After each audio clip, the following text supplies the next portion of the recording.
안녕하세요. 손해사정사 이재신입니다. 오늘은 정말 많은 분들이 저한테 연락 주시는 주제로 이야기를 해보려고 합니다. 고령의 부모님이 고관절 골절로 수술을 받으셨는데 입원해 계시다가 폐렴이 와서 결국 돌아가신 경우인데요. 사실 얼마나 힘드셨을지 정말 제가 감히 말로 표현이 안 되죠.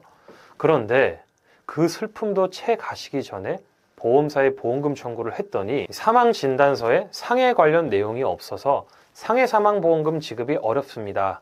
이런 말을 들으신 분들 아마 지금 이 영상 보고 계실 겁니다. 이 사망진단서를 보면 폐렴, 노환, 다발성 장기부전 이런 말만 쓰여 있고 분명히 고관절 골절로 넘어지신 게 시작이었는데 보험사는 상해랑 관계없다고 하니까 너무 억울하고 어디다 하소연해야 할지도 모르시겠죠. 오늘 이 영상 끝까지 보시면 왜 이런 일이 생기는지 그리고 어떻게 하면 보험금을 받을 수 있는지 명확하게 알려드릴게요. 자, 먼저 왜 보험사가 이 경우에는 상해사망보험금을 안 주려고 하는지부터 설명을 드릴게요.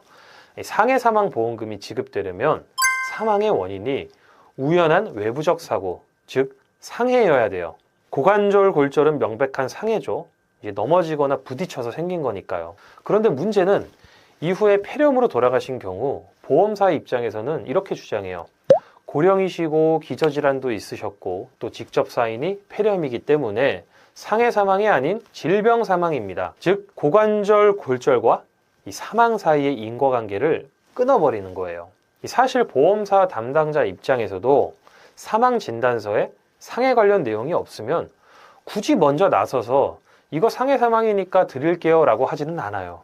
왜냐? 보험사는 기업이에요. 당연히 지급을 최소화하는 방향으로 움직일 수밖에 없습니다. 그러니까 이 청구인 쪽에서 먼저 고관절 골절과 사망 사이의 인과관계를 입증해야 됩니다. 이게 핵심이에요. 이걸 모르면 그냥 포기하게 되는 거죠. 제가 직접 담당했던 실제 사례를 하나 소개해 드릴게요.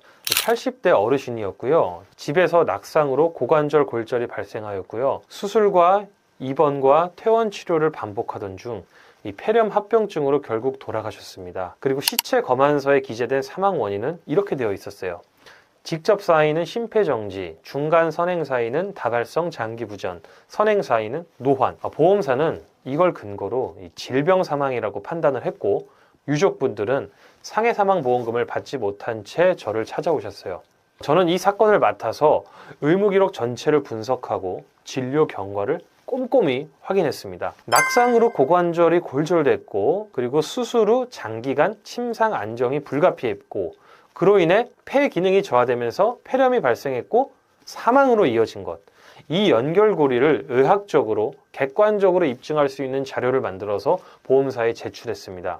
결과적으로 처음에 지급 거절을 받으셨던 유족분들이 상해사망보험금 8천만 원을 수령하시게 됐는데요. 만약에 우리 가족에게도 이런 상황이 발생한 경우 어떻게 대응하면 좋을까요? 많은 분들이 일단 금감원에 민원을 넣어보시는 경우가 많아요. 물론 민원은 무료고 접근하기가 쉬운 방법이에요. 그런데 솔직하게 말씀드릴게요. 민원만으로는 한계가 있어요. 이 민원 심사는 제출된 서류 중심으로 검토가 이루어지는데요. 보통 의학적인 분쟁인 경우 서로 합의해서 병원을 정하고 제3의 의료기관의 자문을 받아라 라는 말만 앵무새처럼 돌아올 겁니다. 이 보험사는 의사, 변호사, 전문 심사 인력이 팀으로 움직이는 기업이에요. 혼자 맞서기엔 너무 불리한 구조죠. 이럴 때 저 같은 독립손해사정사를 선임하면 이런 것들이 달라집니다. 의무기록과 진료 차트 전체를 분석해서 인과관계 입증 자료를 만들어 드리고요. 보험 약관상 상해 사망의 요건에 맞게 논리적인 청구 구조를 설계해 드립니다. 그리고 보험금 청구 이후 보험사에서 현장 조사가 나오면 이 보험사에서 진행하는 조사 과정을 제가 직접 전부 대응해 드립니다.